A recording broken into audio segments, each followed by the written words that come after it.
မေရဲ့မင်းရဲ့ပြတင်းပေါက်တကားလေးဖွင့်ကြည့်လိုက်ပါတိမ်တွေတရွေ့ရွေ့မျောလွင်သွားတာတွေ့ဘူးသလား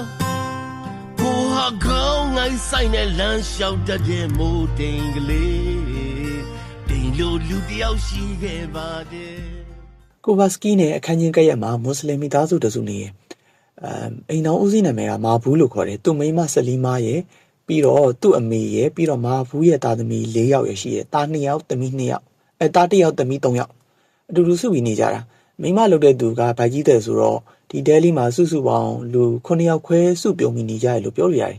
်မာဘူးရဲ့ကာရိုက်တာဘယ်လိုလဲဆိုတော့သူကလူပုကင်တို့သပင်ကောက်ကောက်နဲ့သူလှုပ်ချင်တာတစ်ခုခုရှိပြီဆိုလို့ရှိရင်မဖြစ်ဖြစ်အောင်လုပ်တတ်တဲ့လူစားမျိုးသူ့သားဖြစ်တဲ့နာဆာကကျတော့10နှစ်သားပဲရှိသေးတယ်10နှစ်သားပဲရှိသေးတယ်ဆိုပေမဲ့သူကမိသားစုအတွက်တစ်ဖက်တစ်လက်ကဝင်ငွေရအောင်လို့ဆိုပြီးတော့ workshop တကူမှာအလုပ်ဝင်နေတာနာဆာရဲ့ညီမ2ယောက်က Quranic School ကိုသွားကြရတယ်တဲ့ Quranic School ဆိုတာက Quran စာသင်တဲ့အကြောင်းကိုခေါ်တာငယ်ဆုံးသမီးလေးကတော့3နှစ်ပဲရှိသေးတော့စော့လို့ကောင်းတော့မယ်ကျန်တဲ့ဒုက္ခမျိုးတော့မိသားစုတွေကြတော့မိသားစုဝင်တိုင်းနှီးပါးကအလုပ်လုပ်ရတာဗျအဲ့ဒါတောင်မှပဲသူတို့မှစားဖို့တောက်ဖို့ကအနိုင်နိုင်ရင်မလုံလောက်ဘူးဒါပေမဲ့မာဘူးတို့မိသားစုကျအဲ့လိုမဟုတ်ဘူးသူသမီး2ယောက်ကိုအလုပ်လုပ်စရာမလိုပဲဖျားစာတင်ဖို့တောင်လွှတ်နိုင်တယ်ဆိုတော့သူတို့မိသားစုကချောင်လဲလို့ပြောလို့ရတယ်ဗျအကြမ်းမြင်အပြင်မာဘူးရဲ့အလုပ်ကကာကတာအရှိပိုင်းရဲ့ရေတဲ့စကန်တစ်ခုမှာပန်ကာရီကိုဗပဲထူရတဲ့အလုပ်လုပ်ရတာသူကလာကစားတော့မဟုတ်ဘူးဒါပေမဲ့နေစားသမားဆိုပြီးတော့အထင်မသေးနဲ့ဗျတစ်လောက်ကိုဒေါ်လာ30ရတယ်တဲ့အိန္ဒိယရူပီနဲ့ဆိုလို့ရှိရင်ရူပီ300ဝန်းကျင်လောက်ရှိတယ်အဲ့ဒီပမာဏကဒုက္ခမျိုးတော်ရဲ့ဝင်ငွေရရှိမှုရည်ချိန်နဲ့ဆိုလို့ရှိရင်များတယ်လို့ပြောလို့ရတယ်။ဘာဖြစ်လို့လဲဆိုတော့ဒုက္ခမျိုးတော်သားတယောက်တဏီကုံလုံးမှာ1ရူပီရဖို့ဆိုတာအနိုင်နိုင်ရင်အဲ့ဒါအပြင်သူ့သားလုပ်တဲ့သူနာဆာကလည်း workshop မှာဆိုတော့သူတို့မှာအပေါ်ဝင်ငွေရလည်းရှိရဲအဲ့တော့သူသမီး2ယောက်ကိုဖျားစာလေ့လာဖို့အတွက်လွတ်တယ်ဆိုတာလွတ်နိုင်တယ်။နောက်ပြီးတော့သူတို့မိသားစုကဘာသာရေးကိုင်းဆိုင်တဲ့မိသားစုသူ့အမေကလည်းဘာသာရေးသမားပဲဗျ။တဏီကုံကိုရန်ကျမ်းစာကိုရွတ်ဖတ်တဲ့စေတယ်။ကိုဗာစကီဒုက္ခမျိုးတော်ကိုစရောက်ခါစားအောင်ကအဖဲချင်းလောက်ခံရတယ်ဆိုပေမဲ့အခုတော့သူ့အပေါ်လူတွေရဲ့အမြင်ကအရင်ကတော့တိတ်မရင်းကြတော့ဘူးဗျအဲ့အထီတိုးတက်ဖို့အတွက်ကလည်းအများကြီးလုပ်စရာတော့မလိုကိုဗာစကီအတွက်ကအလုပ်လုပ်စရာမလိုအဲ့တော့သူကနေတိုင်းအားနေရအဲ့ဒီတော့သူ့အိမ်ရှိအိမ်နီးနားချင်းကလေးတွေစောကြတာကိုထိုင်းကြည့်ရင်လည်းပဲကလေးတွေရဲ့မိဘလုပ်တဲ့သူတွေကအတိမဲ့ပြူတာကိုခံလာရတာ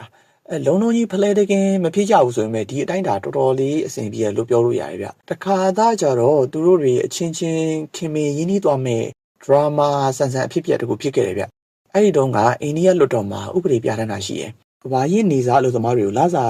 ကစားအဖြစ်ခန့်ရမယ်တဲ့။အဲ့ဒီဥပဒေကိုဘယ်သူမှမကြိုက်ဘူး။အစိုးရကောအလုပ်ရှင်တွေရောအလုပ်သမားသမဂ္ဂရောအလုပ်သမားထုရောမကြိုက်ကြဘူး။အစိုးရကမကြိုက်တာကဒီလိုလာကစားတွေများလာလို့ရှိရင်သမဂ္ဂတွေအင်အားကောင်းသွားမှာဆိုလို့တဲ့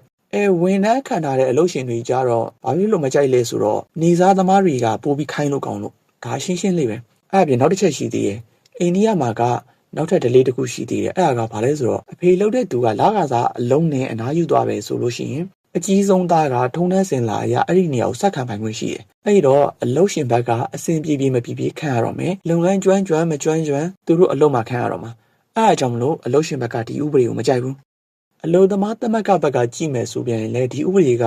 အလုတ်သမားတို့ကိုနှစ်ပိုင်းပြီးတော့လူနည်းစုကောင်းစားရေးကိုပဲဥတည်နေရဆိုပြီးတော့မြင်လို့အဲ့နဲ့ပဲဒီဥပဒေကိုလက်တလုံးကြားလုပ်ဖို့အတွက်ဆိုပြီးတော့စက်ရုံတွေကလည်းစဉ်းစားကြတယ်သူတို့ရဲ့ဖြည့်ရှင်းချက်ကဘာလဲဆိုတော့လက်ရှိအလုပ်သမားတွေအားလုံးကိုဖြုတ်ဖို့ပဲအချိန်အတိုင်းတာတစ်ခုတယောက်မှပဲနေစားနဲ့ပြန်ခတ်မယ်အခုလက်ရှိကတော့တက်တန်းတွေကို short ချပစ်လိုက်တဲ့သဘောပဲအဲ့ဒါကဖြုတ်လိုက်တဲ့အထဲမှာမာဘူးလည်းပါသွားတယ်မာဘူးကလည်းစိတ်ညစ်နေအိမ်ပြန်ခဲ့ရတာပေါ့ဟာပြန်ခတ်မှာပဲဘာစိတ်ညစ်စရာရှိလို့လဲလို့တွေးစရာရှိပေမဲ့ဘယ်အချိန်ပြန်ခတ်မလဲဆိုတာကိုဘယ်သူမှမသိနိုင်ဘူးပြီးတော့တခြားသူတွေနဲ့အစားမထိုးပါဘူးလို့လည်းအာမခံမရှိဘူးအဲ့တော့စိတ်ညစ်ရတာပေါ့မာဘူးတို့မိသားစုမှာအိမ်တော်ဦးစီးလည်းအလုပ်ပြုတ်ရောတားကြီးဆုံးဖြစ်တဲ့နာဆာရဲ့လာစာပေါ်မှာပဲမိကိုကြရတာလာသာပြောတာတစ်လလုံးလုံးမှာရူပီ20လောက်ရတာနာဆာရဲ့လာစာကိုသူတို့မိသားစုအနေနဲ့က main income အနေနဲ့မိခိုးလို့မရဘူးပြသူက side hustle သဘောမျိုးလောက်ပဲရှိတာတစ်လလုံးမှာရူပီ20လောက်အဲ့တော့ဘယ်လိုလုပ်လောက်မလဲအဖေလုပ်တဲ့သူမာဘူးကလည်းဒီတိုင်းတော့မနေပါဘူးသူလည်းစက်ရုံတကာလှည့်ပြီးတော့အလုပ်ရှာတယ်ဗျဒါပေမဲ့မရဘူးညနေတိုင်းမှာခြေကုံလက်ပန်းကျပြီးတော့ကိုဗာစကီရဲ့အခန်းကိုလာတတ်တယ်။ဘာစကားမှမပြောဘဲနဲ့သူယေရှုခရစ်တော်ရဲ့အောက်မှာငြိမ်ငြိမ်ထိုင်နေတတ်တယ်။ဘာသာပြောင်းတာမဟုတ်ဘူးနော်ကိုဗာစကီအခန်းကလည်းစင်ရဲသားနေတဲ့အခန်းဆိုတော့နေရာကတိတ်များများသားမရှိဘူး။လွတ်တဲ့နေရာထိုင်ရတာပဲအဲ့ဒီသဘောပဲ။တနေ့ထက်တနေ့စိတ်ပင်မဲ့လူပင်နဲ့ရဲတွေများလာတော့မာဘူးခမရလူပုခင်တို့ကနေတဖြည်းဖြည်းကျလာလိုက်တာတိတိကျကျလို့ရှုံသွားနေပြီ။ကိုဗာစကီကလည်းအဲ့ဒီအခြေအနေကိုအဆဆုံးမြင်တော့ကူညီပေးခြင်းပေမဲ့ ဘာသာပြောင်းဖို့ဆွဲသလိုအထင်ခံမှလည်းစိုးရောကျော်အရန်ကာရောကူညီလို့မရဘူးဗျတရက်ကြတော့ကိုဗာစကီကထမင်းချက်နေနဲ့လက်ကိုအပူလောင်သွားလို့မာဘူးရဲ့မိမကိုကူညီတောင်းရတယ်တရက်3 ရူပီနဲ့ဂျိုင်ဆွဲသားမယ်လို့ပြောတယ်အစားအသောက်ကလည်းထွေတူးတူးမဟုတ်ဘူးမာဘူးတို့မိသားစုစားသလိုပဲစားခြင်းတယ်လို့ပြောတော့မာဘူးရဲ့မိမလုပ်တဲ့သူကလည်းဖြစ်ပါမလားစားနိုင်ပါမလားဆိုပြီးတွေးတာပေါ့ဒါပေမဲ့တည့်ရတိုင်းပဲကိုဗာစကီကကောင်းပါတယ်အဲ့လူကတခုခုတောင်းမှုဆိုလို့ရှိရင်တိတ် short တာမဟုတ်ဘူးမာဘူးရဲ့မိမဘက်ကကြီးလို့ရှိရင်လည်းကိုဗာစကီကလည်းဇွတ်တီတောင်းနေတယ်သူတို့မိသားစုတွေကလည်းတစ်ဖက်တစ်လမ်းနေဝင်ငွေလေးရမှာဆိုတော့သဘောတူလိုက်တယ်နောက်တနေ့မှာသူတို့သမီးလေးကိုကိုဗာစကီစီကိုထမင်းသွားပို့ခိုင်းလိုက်တယ်အဲ့တော့သူတို့မိသားစုတွေလည်းအပေါ်ဝင်ငွေလေးကကိုဗာစကီအတွက်ကလည်းအဆင်ပြေသွားတာပေါ့ပြဿနာကကိုဗာစကီမှာတက်တာဒီအတိုင်းပဲအိန္ဒိယလူတွေကအဆက်အရန်စားကြတာကျွန်တော်တို့မြန်မာမှာတော့မှပဲအရန်ဆက်တဲ့ငရုတ်တီကိုကလအော်တီလို့ခေါ်ကြရမလားအဆက်စားတာကသူတို့သဘာဝပဲသဘာဝမဟုတ်တာကကိုဗာစကီအတွက်အစားအသောက်အပြောင်းလဲကြောင့်ဝမ်းကိုက်တာလို့အာဟာရမမီရလို့နဲ့တရက်နှစ်ရက်လောက်ကအိယာပေါ်မှာလှဲလိုက်ရတဲ့သူမှာတလူလူတလဲလင်းဖြစ်လိုက်တဲ့ကြိတ်မိပြီးတီးခံပြီးနောက်မှာတော့အသားကျသွားတယ်ကိုဗာစကီကသူတို့အတင်းတော်ဘုံကြီးတစ်ပါးကိုပြောတယ်မှတ်ရစကားလေးတစ်ခုရှိတယ်ဘာလဲဆိုတော့ဒါပေမဲ့ခက်တာကျွန်တော်ကအပြောရငှက်နေသလိုဖြစ်နေတယ်အပြောတန်းဒုက္ခခံနေဆိုတာတနေ့မှကဲမဲ့သူရောက်လာတာပဲကို့မှာခံနိုင်ကုန်ပြီဆိုတာနဲ့အပြောတန်းဒုက္ခတဲ့ဘောကိုဆွန့်လွတ်လိုက်လို့ရတယ်ဒါပေမဲ့သူတို့ဒုက္ခခံတာသူတို့ငှက်တာတွေကတော့တကယ်ခန့်နေရဗျဘယ်သူမှကဲမဲ့သူလည်းမရှိဘူးမဟုတ်လားပြီးတော့ကျွန်တော်ကသူတို့လိုဘလောက်ပဲအငှက်ခံသူတို့နဲ့တော့ဘယ်နည်းနဲ့မှတသားတည်းမဖြစ်နိုင်ဘူးသူတို့နဲ့တထက်တည်းမဖြစ်နိုင်ဘူးတဲ့အဲ့ဒီစကားအသွားလောက်ကြည့်လို့ရှိရင်ကိုဗန်စကီကဒုက္ခမျိုးတော်သားတွေနဲ့တသားတည်းဖြစ်ခြင်းစိတ်ရှိရဆိုတော့သိနိုင်တယ်အဲ့ဒါကြောင့်မလို့ပဲသူကဒုက္ခမျိုးတော်တွေကိုခြေစုံပြစ်ပြီးဝင်ခဲ့တာပဲစင်းရဲသားတွေနဲ့တသားတည်းဖြစ်အောင်ကျင့်ခဲ့တယ်ငယ်ကလေးကသူ့မှတ်သားတဲ့တသနာကိုအသုံးချနေတာသူတို့နဲ့အတူမနေသေးသေးသူတို့ရဲ့ဘဝကိုနားမလည်နိုင်ဘူးဆိုတဲ့တသနာဒီရဲ့ကြတော့ကိုဗာစကီကိုဆက်ဘီယာရဲ့အမေကလာခေါ်တယ်ဆက်ဘီယာကိုမှတ်မိကြမလားတော့မသိဘူးပန်းနာရင်ကျက်ဖြစ်နေတဲ့မွတ်စလင်ကလေးလေးယောဂဝေနာပြင်းထန်ပြီးမဲ့ကိုဗာစကီကိုအပြုံးနဲ့နှုတ်ဆက်နိုင်ခဲ့တဲ့ကလေးလေးဒီနေ့သူ့အမေကကိုဗာစကီကိုလာတွေ့တာအကြောင်းကိစ္စတခုရှိလို့ဘာအကြောင်းလဲဆိုတော့ဆာဘီယာလေးကဆုံးသွားပြီအတူကမချခင်မှာဆူတောင်းပြီးကိုဗာစကီကိုလာခေါ်တာဆာဘီယာရဲ့အမေကအရန်ပူလောင်နေတဲ့ပုံတော့မပေါက်ဘူးဗျလောကရန်ရဲ့အထူထောင်းနဲ့အသားကျနေပြီဖြစ်တဲ့အပြင်သူသားမဆုံးခင်ကတည်းကတက်နိုင်တဲ့များပေါင်နှံရောင်းချပြီးစေကူခဲ့တယ်ညဘက်တွေမှာလည်းသားရဲ့ဘေးမှာဖျားစာညာလုံးပေါက်ရွတ်ခဲ့တယ်ကိုဗာစကီကတော့တွေးတယ်ဆာဘီယာရဲ့အမေကတကယ်အားကားမိန်းမပဲတဲ့ချင်းသေးမှတကောင်နဲ့တူတယ်တဲ့အင်မတန်အသေးမာတဲ့မိသားစုပဲတဲ့အတူကလည်းရောက်တော့ဆာဘီယာလေးကအလောင်းစင်ပေါ်မှာငင်းငင်းချမ်းချမ်းလေးအိပ်ပျော်နေတာကိုတွေ့ရတယ်ကိုဗာစကီကလည်းကလေးအတွက်ဆူတောင်းပြီးတဲ့နောက်မှာမျက်နှာငယ်အာတူပါဖြစ်တဲ့ဆာဘီယာရဲ့နောက်ဆုံးခီးကိုလိုက်ပို့ပေးခဲ့တယ်ဒီအဖြစ်အပျက်တွေကိုကြည့်လို့ရှိရင်ကိုဗာစကီကတဖြည်းဖြည်းနဲ့ဒုက္ခမျိုးတော်သားတယောက်ဖြစ်လာတာကိုရိမ့်မိနိုင်တယ်ဗျသူအတက်နိုင်ဆုံးစေကူပေးတယ်အားပေးတယ်နှစ်သိမ့်တယ်အယုတ်လက်အမြင်မျိုးနူနာဝဲဆွဲအစုံသူ့ကိုချစ်ကြတယ်သူကလည်းအဲ့ဒီလူတွေကိုကူညီဖို့အသင့်ရှိနေတယ်ကိုဗာစကီရဲ့ဒုက္ခမျိုးတော်မှာယုံကြည်မှုတည်ဆောက်ခြင်းမစ်ရှင်ကအောင်မြင်ခဲ့တယ်လို့ပြောလို့ရတယ်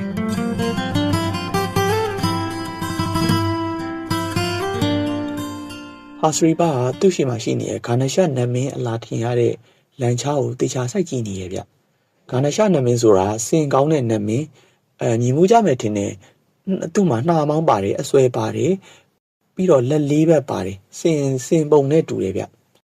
ဟာစရီပါရဲ့အမြင်မှာဒီလန်ချားလေးကဂါနရှာနမင်းအလားကိုပဲချက်တည်ရှိနေတယ်လန်ချားလဲတဲ့နှစ်ခုကိုနမင်းရဲ့အစွဲနှစ်ခုလှဲပိနေကြတော့နမင်းရဲ့နေရွက်တွေဆိုပြီးပုံဖော်ကြည့်နေတာဗျသူလန်ချားကိုတယူတသေးလေးရှောက်လာပြီးတော့အယိုသေးပေးတယ်ဒီလန်ချားသူ့အတွက်ဖျားပေးတဲ့ပစ္စည်းကိုပလက်ဖောင်းခေါင်းအုပ်အိတ်ရတဲ့သူ့မိသားစုအတွက်ရောရွာမှာအကျွေးပတ်လဲဝိုင်းနေတဲ့မိသားစုအတွက်ရောဒီလန်ချားကဖြည့်စည်းပဲပြဿနာဆိုလို့တစ်ခုလေးပဲရှိတယ်ဖျားပေးလိုက်တဲ့ဒီလန်ချားကနည်းနည်းလေးအိုးနေတာတိတ်များများဆဆမဟုတ်ပါဘူးပတ်စင်ဂျာစီးမဲ့ထိုင်ကောင်ကစုပ်ပြက်ပြီးတော့ကောက်ယူးတွေထွက်လို့ထွက်ဘိန်းကလည်းတာယာတွေကဖွာဆန်ကျဲပြီးတော့အောက်ခံတစ်သားခွေပါပေါ်နေပြီတုတ်ထားတဲ့ဆေးတွေကလည်းအဖက်လိုက်ကွာကြလို့လန်ချားလိုက်စင်လည်းမရှိဘူးလဲပေါ်တိုက်လိုက်လို့ရှိရင်လည်းတကြွကြွနဲ့မြည်နေသေးတယ်ခဏနဲ့လန်ချားလေးလန်ချားအင်္ဂါရနဲ့ပြည်စုံတဲ့ဆိုုံလေးပဲတော်သေးတယ်ပတ်စင်ဂျာစီးရဲ့နေရာမှာရှိရအကာလေးပါနေသေးလို့ဗျအဲ့လေးချထားလို့ရှိရင်မိုးရင်းဆိုလို့ရှိရင်ခီးတယ်ကိုမိုးမဆိုးပြီးတော့လို့ရှိရင်မွတ်စလင်အမျိုးသမီးတွေပါလာမယ်ဆိုလို့ရှိရင်လည်းအဲ့ကအကာလေးကိုချပြီးလို့ရှိရင်အဆင်ပြေတယ်လိုင်းစင်မရှိဘူးဆိုရင်ပေါ်သေးသေးတော့မမှန်နဲ့ဗျသူ့လန်ချားမှာနံပါတ်ပြားရှိတယ်နံပါတ်ပြားကဘာရေးထားလဲသူလည်းမသိဘူးဒါပေမဲ့နံပါတ်တွေကိုအလွတ်တော့ကြက်ထားတာပဲတကယ်နံပါတ်တော့မဟုတ်ဘူးเนาะအတူကြီးကိုတက်ထားတာဘာဖြစ်ဖြစ်ဟာစရီပါအရန်ပြောနေတာသူလန်ချားနားကိုတယူတသေးလေးကပ်ပြီးတော့လန်ချားလဲတဲ့နှစ်ခုကြားတဲ့ကိုဝင်လိုက်တယ်ဖင်လေးကိုနောက်ကိုပြေးလိုက်တယ်သူ့အရင်မှာဆွဲခဲ့တဲ့ဆရာသမားရဲ့လက်ရာကြောင့်ခွက်ဝင်နေတဲ့လန်ချားလဲတဲ့ဘောကနေရာလေးပေါ်မှာသူ့လက်ကိုတင်လိုက်တယ်ခါလေးကိုကော့ဖင်လေးကိုနောက်ပစ်ပြီးတော့မားလိုက်တယ်လှဲပင်းအောက်ကကြောက်စရိတ်ကြိတ်တန်လေးကြားလိုက်ရတယ်ဘလောက်နှဝင်ပြီးရင်ဖြစ်လိုက်တဲ့အတန်လေးလေ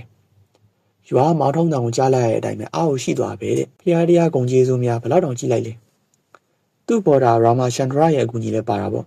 ့ဘာနေနေကာကတာမှာအလုံးလက်မဲ့အကြာကြီးမဖြစ်ဘဲနဲ့လန်ချာသမားဖြစ်ခွင့်ရတာကံကောင်းတာပဲဖျားမလို့အဲ့ဒါပိုးပြီးကံကောင်းတာကသူပထမဆုံးဆွဲတဲ့နေရာတောက်ကြနေတနင်္လာနဲ့တောက်ကြနေတွေကလန်ချာဆွဲဖို့အကောင်းဆုံးနေတွေပဲဒါပေမဲ့သူချက်ချင်းဆွဲရတာတော့မဟုတ်ဘူးဗျသူတို့ခိတ်မှာအလဲကျဆွဲရတာဆိုတော့သူကလည်းစောင့်ရတယ်သူ့ရှီကနေပြီးတော့လန်ချာတစ်စီးပြီးတစ်စီးအော်ဒါလိုက်သွားတိုင်းသူ့ရင်ထဲမှာတစိမ့်တထိတ်ထိတ်နဲ့ဆွဲနိုင်ပါမလားဆိုပြီးတော့စိုးရိမ်နေရဒီလောက်လူတွေကားတွေရှုပ်တဲ့နေရာကြီးမှာအကြိုကြားလေးတွေကနေဆွဲရမှာမတော်တဆကားရင်းနဲ့များပုံပြီးသွားလို့ရှိရင်ဘယ်လိုလုပ်ပါမလဲဖြေရောဖြစ်ပါမလားဆိုပြီးတွေးရင်ဒူးရီအောင်ခွေးချင်းလာပြီတဲ့ဆွဲရတော့မဲ့အချိန်ရောက်လာလေလေစိတ်တူရလှုပ်ရှားလေးလေးပဲအဲ့ဒါနဲ့ရင်ဘူးလေးတက်တာလို့တက်တာညာအနားမှာရှိတဲ့ကြံရည်ဆိုင်ကနေပြီးတော့ကြံရည်တစ်ခွက်ဝင်မောလိုက်တယ်တောက်လဲတောက်ပြီးတော့သူ့မှာအားရီပြေးသွားလိုက်ပုံများသူ့ရဲ့လန်ချာကိုဟိမွန်တာအထိပါဆွဲသွားနိုင်လောက်အောင်ယုံကြည်မှုရှိလာခဲ့တယ်ဆိုပဲရအဲ့ဒီခဏမှာပဲသူ့အတွက်ပထမဆုံး passenger ရောက်လာတယ်အရင်တော့ကတော့ Rama Chandra ကိုပဲတင်ဆွဲဘူးတာတကယ် passenger အစ်စ်ကိုလည်းဆွဲရမယ်ဆိုရော Hasriba ခင်ဗျာအိမ်မက်မက်နေသလိုပဲသူ့ရဲ့ပထမဆုံး passenger ကအကြောင်းသူလေး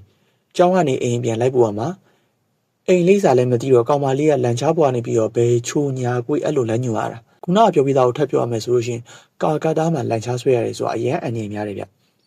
ကားသမားတွေကလည်းဗျံပရာကြီးမောင်းကြတခါတလေဟွန်းတီးပြီးတော့လန်ချားသမားစီတက်တက်ဝင်ချလာတာရှိသေးတယ်ပြေးနေတဲ့ယထာတို့ကားတို့နာမှာဆွဲလိုက်မိလို့ရှိရင်လေအဲ့ဒီယထာတွေကားတွေပေါ်မှာပါတဲ့လက်စော့ချီဆိုတဲ့ကလေးတွေကခြေထောက်နဲ့ကန်တာရှိသေးတယ်သူတို့မှလန်ချားသမားကိုကားဖြစ်တာကိုကားရထားတွေပေါ်နေကြည့်ပြီးတော့ရီကြသေးတာဗျလန်ချားသမားခင်ဗျလန်ချားကိုနောက်ကိုလမ်းမသွားအောင်ထင်းရတာလည်းရှိတယ်ကားလမ်းပေါ်မှာဟိုရှောင်းဒီရှောင်းနဲ့လောဟိုရှောင်းဒီရှောင်းလောရတာနဲ့တော်တော်လေးဒုက္ခရောက်ရတယ်လမ်းကလည်းကျွန်တော်မြန်မာပြည်ကလမ်းတွေလိုပဲချိုင်နဲ့ကွက်နဲ့ဆိုတာဆွဲရလည်းမတတ်တာဘူးတစ်ခါတလေညောင်ဖုံးကြီးပွင့်နေရရှိသေးတယ်အဲ့ဒီလိုနဲ့ကလေးမလေးအိမ်ကိုဖះတရားမပြီးတော့ချောချောမွေ့မွေ့တော့ရောက်ခဲ့ပါတယ်ကောင်မလေးကဘယ်လောက်ပေးရမလဲမေးတော့သူလည်းဈေးမခေါ်တတ်ဘူးအခုမှပထမဆုံးခီးတယ်ကိုအဲ့ဒီတော့အဆင်ပြေသလိုပဲပြပါပြောလိုက်ရတယ်ကောင်မလေးက3ရူပီထုတ်ပြီးတော့ဟာစရီပါခင်ဗျာပြောလိုက်ရတာလန်ချားဆက်ဆွဲဖို့တော့မစင်စားနိုင်ဘူးသူမှလန်ပီနာကအာလူကျော်ဆိုင်မှာအာလူကျော်ဝယ်ခဲ့ပြီးတော့မိသားစုကိုပတ်စံအပ်ချင်လုံးအပြေးလေးသူတို့မိသားစုရဲ့ခေဟာပလက်ဖောင်းရိပ်မြုံစီကိုပြန်ခဲ့လိုက်တယ်လန်ချားကြီးဆွဲပြီးတော့မိသားစုစီပြန်ရောက်ချလာတော့တခြားမိသားစုဝင်တွေကလည်းဝိုင်းကြည့်ကြတာပေါ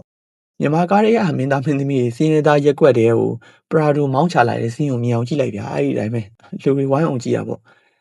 ကြည့်လိုက်ကြည့်မှာပဲဘာဖြစ်လို့လဲဆိုတော့ဟာစရီဘာကသူတို့ပလက်ဖောင်းရိပ်မြုံရဲ့ပထမဆုံးသောလန်ချားသမားဖြစ်နေတာမတထောင်တကောင်ပွားပဲသူမလို့လန်ချားသမားဖြစ်ခွင့်ရတာတခြားယောက်ျားတွေဆိုဖြစ်ခွင့်မရဘူးအဲ့တော့တခြားယောက်ျားသားတွေကသူ့ရဲ့လန်ချားကိုမကြည့်လို့မကြည့်မိန်းမတွေကလည်းအထင်ကြီးတဲ့အကြည့်နဲ့ဝိုင်းကြည့်နေကြတာဟာစရီဘာတော့ပြောတယ်ကျွန်တော်လန်ချားဆွဲလာတာကမဟာဗာရတပြဆက်တွေကအရုဏနာမင်းကြီးစီရထားကြီးစီးလာအထက်ကိုပို့ပြီးတော့ကြည့်လို့ကောင်းလို့နေမယ်တဲ့တခြားမိသားစုတွေကလည်းသူ့ကိုကြည့်ပြီးအားတက်ရတာပေါ့မိသားစုနဲ့စကားလေးပါလေးပြောအာလူးကျော်နဲ့ပတ်စံလေးလည်းအပ်ပြီးရဲ့နောက်မှာတော့ဟာစရီဘာသူ့ရဲ့လန်ချားလေးကိုဆွဲပြီးတော့ထွက်ခဲ့လိုက်တယ်အဲ့ဒီမှာမကြပါဘူးသူနောက်ထပ် passenger 2ယောက်ကိုတွေ့တယ်2ယောက်ပေါင်းလိုက်လို့ရှိရင်ပေါင်400လောက်ရှိရဲ့ဗျ2ယောက်သားကိုတင်ပြီးဆွဲတော့လန်ချားအိုလေးခင်ဗျာတကြွကြွနဲ့ညီးတန်လေးအောင်ထွက်နေပြီလက်ထဲကင်ထားဟာစရီဘာရဲ့လက်ထဲမှာကင်ထားတဲ့လန်ချားလဲတန်တဲ့ချောင်းကလည်းရိမ့်ထိုးနေလိုက်ကြတာအဲ့ဒီလန်ချားဆွဲတဲ့မြင်ကွင်းကဘာနဲ့တူလဲဆိုတော့စင်တကောင်လုံးကိုလှဲပေါ်တင်ပြီးတော့စိတ်ကိုဆွဲခိုင်းနေတာကိုဒါမြင်အောင်ကြည့်လိုက်ဗျာတအီးနဲ့ဆွဲနေရတာသူ့မှာမရောက်နိုင်ရှာဘူးလန်ချားသမားမဆွဲနိုင်တာကိုရိမ့်မိသွားတဲ့ဘွားတော်2ယောက်ကဟာစရီဘာကိုရက်ခိုင်းလိုက်ပြီးတော့တခြားလန်ချားသမားနောက်ကိုပါသွားကြတယ်အဲ့ဒီလန်ချားသမားဆွဲတော့လေပေါ်လေးပဲဗျဟာစရီဘာကလည်းသူ့လန်ချားအတိုင်းဝိုင်းမှာတိတ်ခါကြမှာဆိုလို့နင်းကိုနောက်ကျမှတွေးကြရဆွဲပြင်မယ်အလကားဆွဲရင်လည်းဆွဲပြင်မယ်ဆိုပြီးတော့တီးထိုင်ဟာစရီဘာရဲ့လန်ချားသမားဘွားကတော့ပတ်စင်ဂျာမယူရဘူးဗျလူအမျိုးမျိုးဘွားအဆုံကိုတင်ဆွဲရတာပဲပိန်တဲ့သူဝါတဲ့သူကြောင်းသားစေးရေးဆက်ချီရဆလို့ပြည်သက်စာကြီးလည်းတင်ရတာပဲပြည်သက်စာတို့ဘာတို့ကြော်လဲလင်မရတာဗျပတ်စံကြိုးတောင်းထားတယ်တဲ့မဟုတ်လို့ရှင်သူတို့ကခဏဆောင်ဆိုပြီးပြန်ပေါ်မလာကြတော့အဲ့ဒီကအကြောင်းအရာတွေကိုအကိုကြီးရာမာချန်ဒရာတင်ပြီးတော့ဟာစရီဘာလည်းနည်းနည်းတော့တီးမိခေါင်းမိနေပြီလူငယ်တွေအခြေစကားဖွင့်တဲ့နေရာလည်းဟုတ်တယ်ဗျသူ့လန်ချားလေးက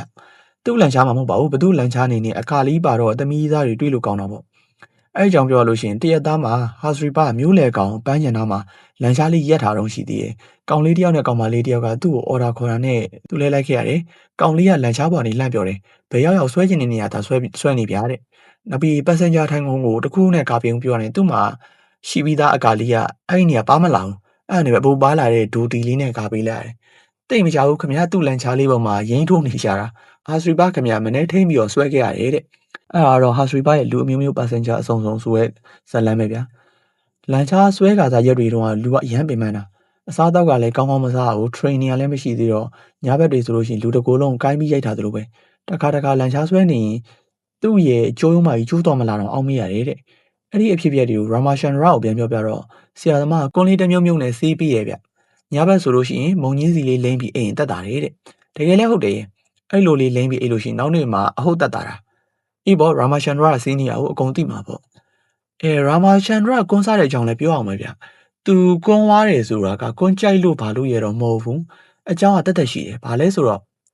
့သူပြောပုံရဆိုလို့ရှိရင်ဒါကရန်သူလှည့်သားတဲ့သဘောပဲတဲ့အဲ့ဒီအချိန်တုန်းကရာမာရှန်ရာမှာချောင်းဆူတိုင်းသွေးစားလေးပါတတ်နေပြီအဲ့တော့ကွန်မန်သွေးမန်မသိအောင်လို့သူ့ရဲ့ကြောက်စိတ်ကိုသူကသူလှည့်စားလိုက်တဲ့သဘောတဲ့ဘယ်တော့ပိုင်းနဲ့လှည့်ကွက်တော့ဒါပေမဲ့ကိုဘာသာကြောက်စိတ်ကိုလှည့်စားတယ်ဆိုပေမဲ့ဒါယောဂပဲဗျယောဂနဲ့ထွက်ပြေးနေသလိုဖြစ်နေတာပြောင်းကုနေရမှာမဟုတ်တာဟာစရီပါအဲ့တော့သူ့ဘော်ဒါတစ်ဖြစ်လေအကိုကြီးရာမာချန်ဒရာမှာအဆုပ်ယောဂရှိမှန်းသိတာအဲ့ဒီတော့မှသိတာစေးရုံသွားဖို့စေးလေးပါလေးတောက်ဖို့စိုးရင်စိမ့်နေပြောတော့ရာမာချန်ဒရာရေးရဲဗျငါလူရမင်းလည်းမြင်တဲ့အတိုင်းပဲစေးရုံမှာလူနာတွေထောင်ချီးပြီးတော့မိုးလင်းမိုးကျုပ်ဆုံးကြတာမရဘူးနေပါစီကွာကွန်မန့်ဆောက်ရမယ်တဲ့အပေါ်ရအမြင်နဲ့ကြည့်လို့ရှင်ဒါခေါင်းမာပြီးတော့အမှုမဲ့အမှန်မဲ့ပေးပေးတေးတေးနေတယ်လို့ထင်ရပေမဲ့အဲ့ဒီဒေတာကလန်ချာသမားတယောက်ရဲ့ရှုထောင့်အကြည့်အောင်ဗျာဒီကိစ္စအပေါ်သေးသေးမဟုတ်တဲ့ကိစ္စဆိုတာသူတို့အကုန်လုံးသိပြီးသားကိစ္စပထမတစ်ချက်ကစီးရုံမှာစီးသွားတောင်းမယ်ဆိုလို့ရှိရင်တရက်နှစ်ရက်နဲ့စီးရမှာမဟုတ်ဘူးဗျတန်းစီနေလူကြီးကလည်းနဲတာမဟုတ်ဘူးတောင်တင်းနေလို့စီးရုံနေမှာသွားတောင်းလို့ရှိရင်လည်းအလုပ်ပြတ်တာပဲဖတ်တယ်နေနောက်တစ်ချက်ကဘာလဲဆိုတော့ချောင်းဆူသွေးပါယောဂဖြစ်လို့ရှိရင်ဘယ်လိုလုပ်ရမလဲဆိုတာကိုဆရာမမဟုတ်ဘူးအဲ့ဒီခက်ကသူတို့အကုန်လုံးသိကြတယ်ဘယ်လိုလုပ်ရမလဲဆိုတာလည်းသူတို့သိတယ်ဘယ်လိုကုရမလဲဆိုတာလည်းသူတို့သိတယ်အဓိကအသက်သာဆုံးအထီးရောက်ဆုံးကုသနေရတော့ပင်ပန်းပန်းအလုပ်တွေဘာတစ်ခုမှမလုပ်ဘဲနဲ့လုံးဝနားပြဖို့ပဲမနာပဲစီးလေးတောက်ပြီးတော့ဒီလဲတန်ကြားထဲမှာဆက်ပြေးနေရင်လေဒီယောဂနဲ့ကလူကလုံးပါမှာပဲအဲ့ဒီကိစ္စတွေကရာမာချန်ဒရာလိုကာတာချက်ဖို့တွေအတွက်ကယိုးနေပြီမိသားစုတော်ဝင်လည်းရှိနေသေးတော့ဒီလဲတန်နှစ်ချောင်းထဲကြမှာသူမရေမနာဆက်ပြီးပြေးနေအောင်ပါပဲဘာနဲ့တူလဲဆိုတော့ဒုတိယကမ္ဘာစစ်ကြောင်းရိုက်ထားတဲ့စစ်ကားတွေအတိုင်းပဲရန်သူအဝိုင်းခံရလို့တေမာကိုတိနေတဲ့စစ်သားတွေကကရုတ်ချင်းထဲမှာမိသားစုတပ်ပုံလေးထုတ်ကြည့်နေကြတဲ့ပုံအတိုင်းပဲရာမာချန်ဒရာကိုလည်းအလိုပဲသူတို့ရဲ့အလုပ်ကဗျံပရာကာသမားတွေကြားထဲမှာလန်ချားဆွဲရတဲ့အလုပ်ဆိုတော့ဒုက္ခိတဖြစ်သွားနိုင်ကြီးကနေတိုင်းမှာရှိတယ်ဗျမဟုတ်လို့ရှင်လဲပင်ပန်းတဲ့တန်းကြောင့်ပယုတ်လုံးလိုလူကလုံးပါသွားမှာပဲဒါတောင်တိတိရနဲ့သူတို့အကုန်လုံးကဆက်လုံးနေကြရတာအဲ့တော့တခြားရွေးချယ်စရာလည်းမရှိတော့သူတို့မှာကွန်းရလေးစားရင်ပဲကြောက်စစ်ကိုလှည့်စားနေကြတာဒါကလန်ချားသမားအတိုင်းဝိုင်းထဲမှာပုံမှန်ပဲခုနကကျွန်တော်ပြောသလိုပဲဘလို့ပဲလှည့်စားပါစေအောင်တော့ဒါကယောဂပျောက်သွားအောင်ကူးတဲ့စေးနီးမဟုတ်ဘူးအဲ့တော့ယောဂတစ်ချိန်မဟုတ်တစ်ချိန်ပေါ်လာမှာပဲတရသားကြတော့ရာမာရှန်ဒရာအသက်ရှူရတာပင်ပန်းကြီးရှူနေရတာသူ့ရင်ပဲကြီးကဖောင်းတက်လာလိုက်နှိမ့်ချသွားလိုက်နေပင်ပန်းကြီးဆိုအသက်ရှူနေရတာဒီကြားထဲချောင်းဝဆိုးနေလို့တကူလုံးကလည်းရင်းခါလို့ဘယ်ချက်ပြစ်လဲသွားမလဲဆိုပြီးတော့ဟာစရီပါစိတ်ပူနေရှာတယ်လန်ချားပေါ်တင်ပြီးတော့အိမ်လိုက်ဖို့မှပြောတော့ရာမာရှန်ဒရာညင်းတယ်အေးမိတာပါပြဿနာမရှိပါဘူးတဲ့ရာမာရှန်ဒရာအဲ့လိုလူသူ့အခြေအနေမဟန်မှုဆိုတာကိုသူကိုယ်တိုင်သိနေသည့်တိုင်အောင်ပါပဲအလုပ်ကိုဆက်လုပ်နေရအဲ့ဒီလိုမလုပ်လို့ရှင်လေဒီလာထဲမှာအိမ်ကိုပတ်စံပြန်ပြီးမလွှဲနိုင်တော့ဘူးလဲပေါင်းထားတာလေးကဒီလာနောက်ဆုံးထားပြီးယူရမှာမယူရင်ကုန်ပါပဲရာမာရှန်ဒရာရဲ့အိမ်မက်ကလဲလေးရွေးပြီးလို့ပတ်စံလေးပါလေးစုမိလို့ရှိရင်ရွာပြန်ပြီးတော့အိုးမကွာအိမ်မကွာလေးနဲ့ကုံစုံဆိုင်လေးဖွင့်နေတာတဲ့ကုံစုံဆိုင်လေးရှိလို့ရှိရင်တနေရာထဲမှာအေးဆေးဆေးလေးထိုင်ပြီးတော့ရောင်းနေလို့ရပြီအမောဆူအောင်ပြေးနေကြမလို့တော့သူ့ဆိုင်မှာဆန်ရောင်းမယ်ပဲရောင်းမယ်ကရဝေးတို့ဘာတို့ဟင်းခက်အမွေးကြိုင်တွေလည်းရောင်းမယ်ဟင်းသီးဟင်းရွက်တွေဘာတွေရောင်းမယ်စင်ပေါ်မှာဆက်ပြတောင်းတို့အမွေးတိုင်းတို့ဘီစကွတ်တို့တကြားလုံးတို့လည်းတင်မယ်တဲ့ဘေးပတ်လည်မှာကုန်ပစ္စည်းမျိုးစုံခြံရံပြီးတော့နေမယ်တဲ့ရှီဝနာမည်ကသူ့ကြောက်တုံးနှကုံးပေါ်မှာဆံမြန်းတယ်လို့ပဲသူလည်းသူ့ဆိုင်လေးထဲမှာပစ္စည်းတွေပတ်လဲဝမ်းပြီးတော့ဇိမ်နဲ့နှက်နေတော့မယ်တဲ့အဲ့ဒါရာမာရှန်ဒရာရဲ့အကြီးဆုံးအိမ်မက်ကာကတာငရဲကမ်းမှာ9နှစ်လုံးလန်ချဆွဲပြီးတဲ့နောက်မှာသူမှတ်ခဲ့တဲ့အိမ်မက်ပဲ